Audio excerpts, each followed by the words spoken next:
Et si l'abaissement était le chemin?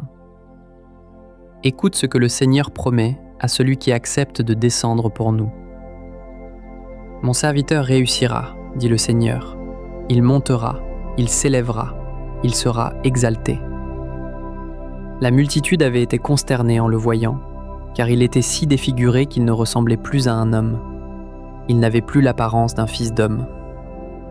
Il étonnera de même une multitude de nations. Devant lui, les rois resteront bouche bée, car ils verront ce que jamais on ne leur avait dit. Ils découvriront ce dont ils n'avaient jamais entendu parler. Qui aurait cru ce que nous avons entendu? Le bras puissant du Seigneur, à qui s'est-il révélé? Devant lui, le serviteur a poussé comme une plante chétive, une racine dans une terre aride. Il était sans apparence ni beauté qui attire nos regards, son aspect n'avait rien pour nous plaire.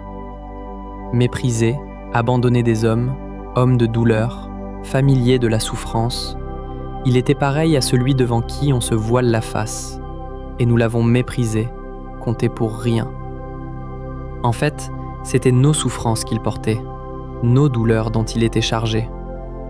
Et nous pensions qu'il était frappé, meurtri par Dieu, humilié.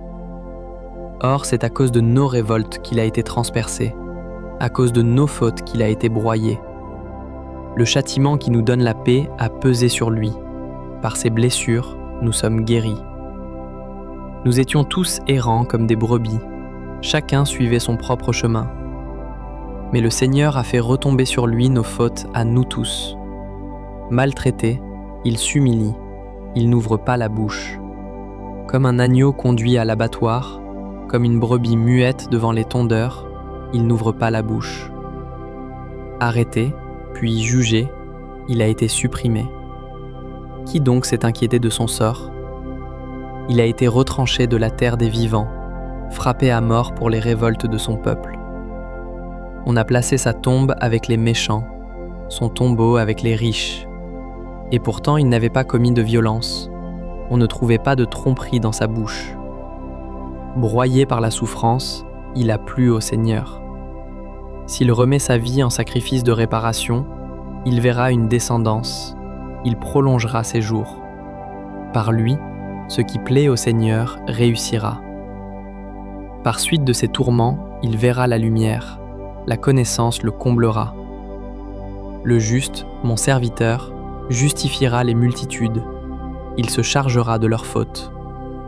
C'est pourquoi, parmi les grands, je lui donnerai sa part. Avec les puissants, il partagera le butin. Car il s'est dépouillé lui-même jusqu'à la mort, et il a été compté avec les pécheurs, alors qu'il portait le péché des multitudes et qu'il intercédait pour les pécheurs.